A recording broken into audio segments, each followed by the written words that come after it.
Now, since 9/11, and unfortunately we keep seeing episodes, including yesterday in London, there's a lot of resentment against Islam as a religion and the Muslim community at large. And they have become a target of hatred, bigotry, and violence, what many of us have started to call Islamophobia, by so many uninformed Americans and others around the world. And we need to pay attention to that. This in spite of the fact that after 9/11, for example, an outpouring of support from the Muslim world for America took place. There were 2 million people on the streets of Tehran the day after 9/11, supporting the United States of America and our people.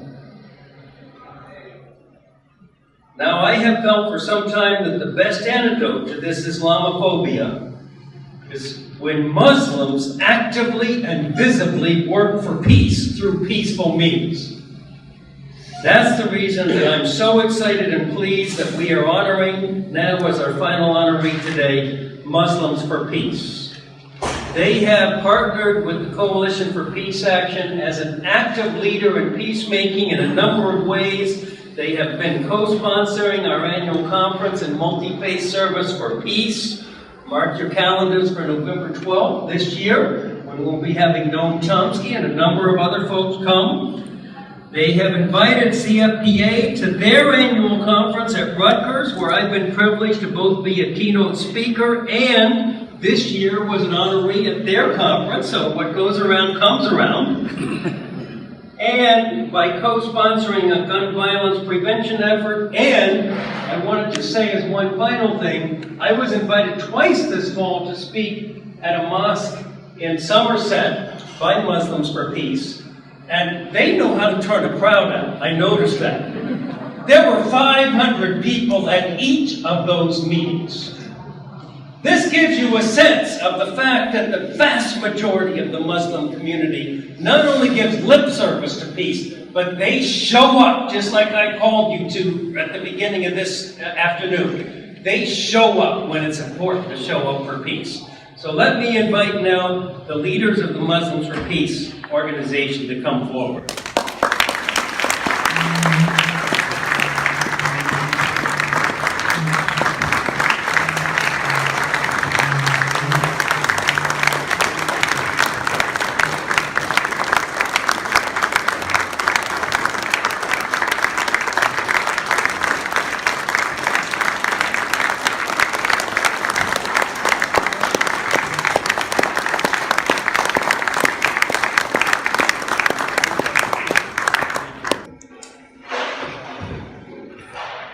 Good afternoon, everyone.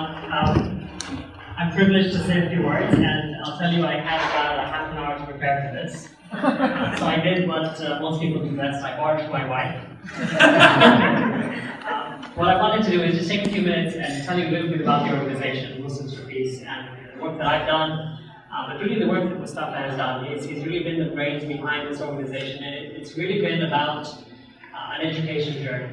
You know, we see all these acts of violence around us, and honestly, every day we cringe. When we see what comes on our television screens, and we know that it does not represent us in any shape, way, or form. And all it serves to do is further disrupt humanity, because the violence is not against any one person, but it affects everyone. So this organization really is built on that foundation of education, of building relationship, of actively serving within our communities, of showing each other, because the only way that you can really build a relationship is by working with someone.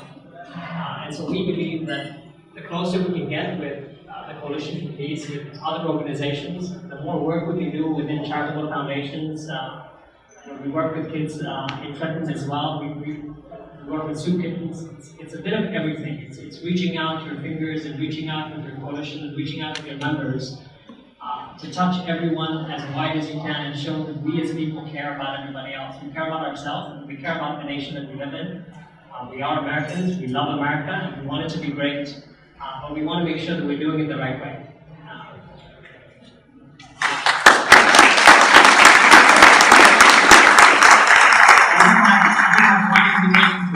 We have an iftar gathering, so those of you that know, we're fasting this month.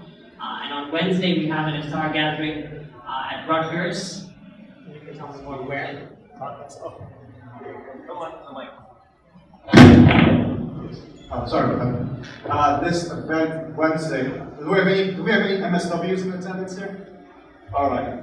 This will be held at the Rutgers School of Social Work this Wednesday, 7:15 p.m. If you'd like to come, please see me beforehand. And, I don't know if any of you have been to the building where the School of Social Work is. I just have to let the Dean Potter and the other administration know who's coming so I can get a proper head count. But yeah, I'd like to extend the invitation for those of you who would like to attend at 7:15 p.m. Thank you. Thank you.